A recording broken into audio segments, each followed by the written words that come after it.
Today we have all the data collated. We have a platform which is available today where the best practices can be compared, can be seen, we can learn from that. At the outset, I would like to congratulate Neeti for this excellent work done, for this superb integration work, and the way you have used technology. This is really worth praising. साथियों, जब राष्ट्र का निर्माण करना होता है तो राष्ट्र निर्माण में हर तरह के काम को, हर व्यक्ति को, सभी को योगदान देना होता है।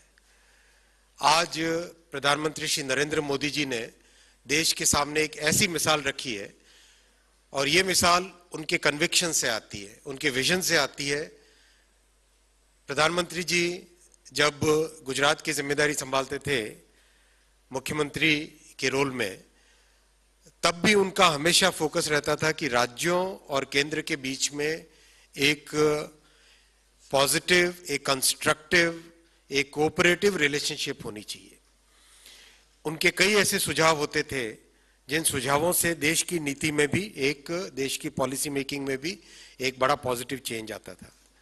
और आज जब देश की जिम्मेदारी संभालते हैं तब उन्होंने हमेशा हर राज्य को, हर जिले को, हर ब्लॉक को, हर गांव को कैसे डेवलप करना है उस पे फोकस दिया।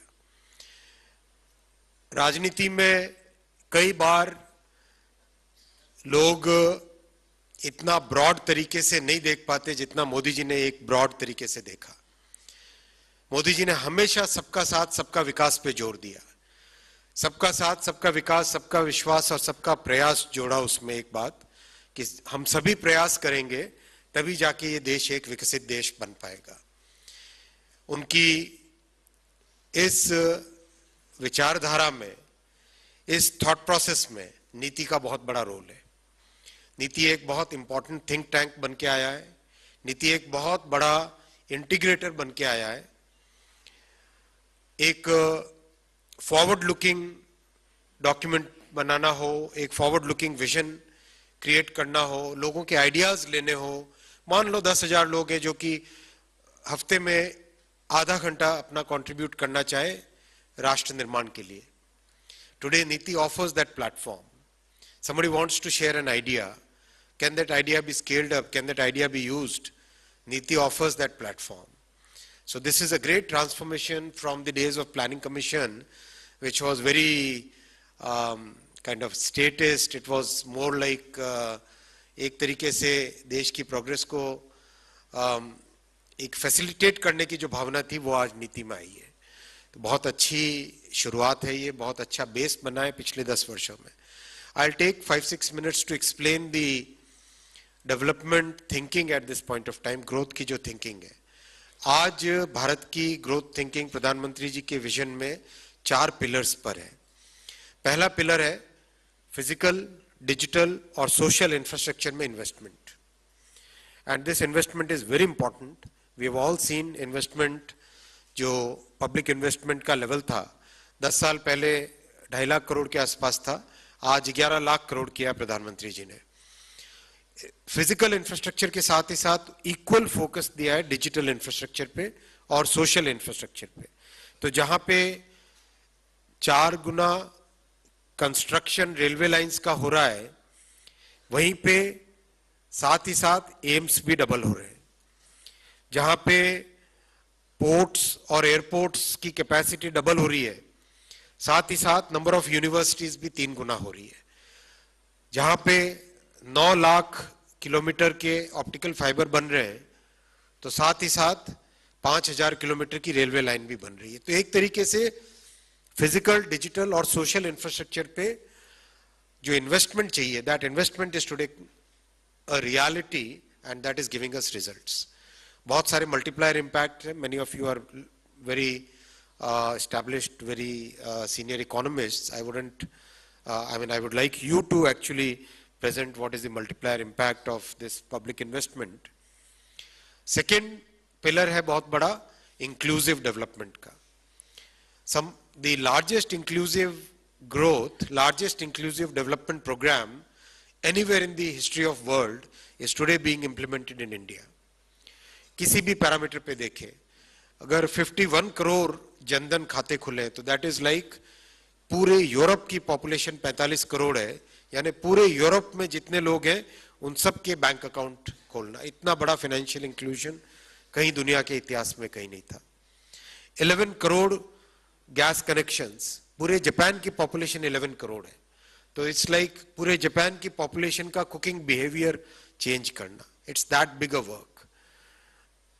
4 करोड़ घर बनाना पक्के आवास प्रधानमंत्री आवास योजना में।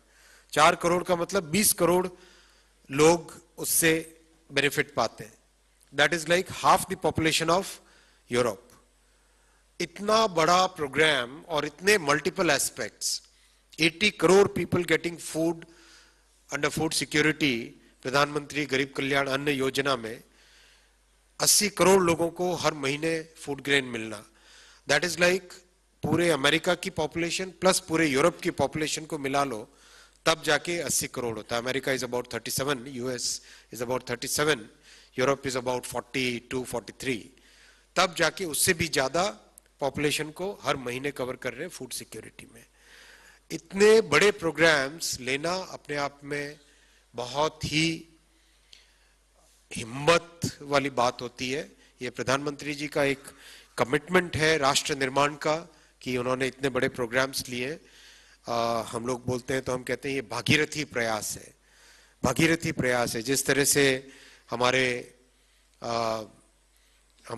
इतिहास में है भागीरथ गंगा को लेके आए थे, उसी तरह से आज प्रधानमंत्री जी हर गांव तक नल से जल लेके जाने का काम कर रहे हैं। हर सेक्टर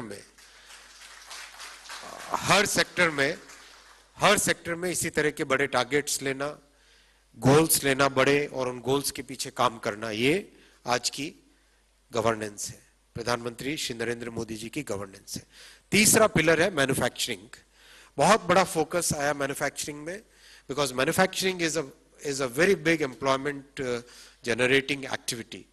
और लंबे टाइम तक because of the laws which were prepared from 1947 या 48 के बाद में कुछ इस तरह के कानून बने करीब करीब 1990 तक। 48 से लेके 1990 तक के अगर हम सब कानूनों को पकड़े, वो सारे के सारे कानून इस तरह से बने थे जिसमें कि एक तरीके से मैन्युफैक्चरिंग को इविल माना जाता था और उसको एक तरीके से बिल्कुल बांध के रखा गया था। उस एनर्जी को कैसे हम, देश की इस एनर्जी को, जो एम्प्लॉयमेंट जनरेटिंग पोटेंशियल को कैसे हम फ्री करें, उसमें बहुत सारे 10 वर्षों में प्रयास किए गए और उसका एक बहुत अच्छा सुगम, बहुत एक सुखद रिजल्ट भी आज दिखाई दे रहा है। हमारे सामने कई एग्जाम्पल्स है, डिफेंस से लेके इलेक्ट्रॉनिक्स तक, टेक्सटाइल से लेके टॉयज तक, एक सेक्टर में इस तरह के एग्जाम्पल्स हैं। मोबाइल का एग्जाम्पल आप सबके सामने है। आज क्लोज टू $55 बिलियन का मोबाइल फोन का प्रोडक्शन है। 10 साल पहले 98% मोबाइल फोन्स देश में इंपोर्ट होते थे, आज 99.1% देश में बनते और एक्सपोर्ट होते हैं कई देशों को। और हाईली टेक्नोलॉजी इंटेंसिव आइटम्स भी आज डिजाइन हो रहे हैं, मैन्युफैक्चर हो रहे हैं और मैन्युफैक्चर होकर एक्सपोर्ट हो रहे हैं। आने वाले 5 वर्षों में प्रधानमंत्री श्री नरेंद्र मोदी जी की 3rd टर्म में मैन्युफैक्चरिंग पे बहुत बड़ा जोर रहेगा, क्योंकि इसमें बहुत बड़ा एम्प्लॉयमेंट पोटेंशियल है। मैं रिक्वेस्ट करूंगा नीति से भी कि आप भी इस पे एक बहुत डिटेल्ड स्टडी करें, और स्पेशली 1948 के बाद के जितने भी कानून बने, जिन कानूनों के कारण मैन्युफैक्चरिंग एक्टिविटीज एक तरीके से स्ट्रैंगल्ड रही, उन सब पे डिटेल वर्किंग करें और प्रैक्टिकल सुझाव लाएं। क्योंकि कई बार हमें आज की जो हमारी socio political, socio economic realities है, उन रियलिटीज में स्टेप्स लेने चाहिए। उन रियलिटीज में किन स्टेप्स को लेने से हम क्या एक ओवरऑल इकोसिस्टम में, पूरे एनवायरनमेंट में इंप्रूवमेंट कर सकते हैं, वैसे अगर आप सुझाव लेके आए तो this will be a very big contribution to our growth journey. और चौथा बहुत बड़ा पिलर है, दैट पिलर इज सिंप्लीफिकेशन। अगर हम देखें, investment in physical, social and digital infrastructure, inclusive growth, focus on manufacturing and focus on simplification. Simplification के बहुत अच्छे प्रयास हुए, उसका रिजल्ट बहुत दिखाई दे रहा है। 1500 से ज्यादा कानून को, जो आर्केइक लॉज थी, टेलीग्राफ एक्ट 1885 का था, 2023 का उसकी जगह टेलीकॉम एक्ट बना। कई तरह के ऐसे सबसे बड़ा आजाद हिंदुस्तान का सबसे बड़ा रिफॉर्म अगर है, वो रिफॉर्म है क्रिमिनल जस्टिस सिस्टम का रिफॉर्म। ये तीनों जो जस्टिस बेस्ड, न्याय बेस्ड जो बनी है, जो तीनों नए कानून बने हैं क्रिमिनल ज्यूरिसडिक्शन के, क्रिमिनल ज्यूरिस्प्रूडेंस के, ये देश में एक बहुत बड़ा बदलाव लाने वाले हैं। अब जरूरत है उसी कॉम्प्रिहेंसिवनेस के साथ हमें हमारे जितने भी इकोनॉमिक लॉज हैं, उन इकोनॉमिक लॉज को एक बार फिर हम एक बहुत ही मॉडर्न, बहुत ही आज की जरूरतों के हिसाब से, आज की हमारी ग्रोथ की रिक्वायरमेंट्स के हिसाब से बनाए। तो सिंप्लीफिकेशन के इस प्रोसेस में नीति का बहुत बड़ा सहयोग रह सकता है। अगर आप एक एक कानून को उठा के देखें, आपके पास आज फ्लेक्सिबिलिटी है थिंक टैंक वाली। अगर हम 2000 अच्छे लॉयर्स को अपने साथ जोड़ लें और सबको एक एक कानून पकड़ाएं कि इस कानून को देखो, इसको कैसे सिंप्लीफाई किया जा सकता है। टोटल मेरे हिसाब से एक बार छोटी सी एक स्टडी हुई थी, शायद नीति में हुई थी, कि सम 35,000 के आसपास टोटल कानून है ऐसे जिनको सिंप्लीफाई करने की जरूरत है।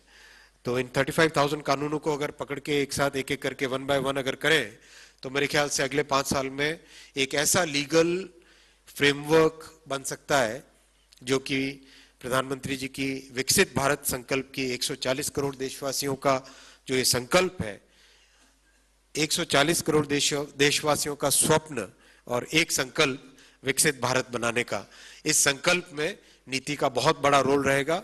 मैं आप सबको एक बार फिर बहुत बधाई देता हूं, बहुत अभिनंदन देता हूं कि इतनी क्रिएटिव और इतनी इमेजिनेटिव, इतनी अच्छी चीजें आपने की। इसके लिए बहुत बहुत धन्यवाद। नमस्कार।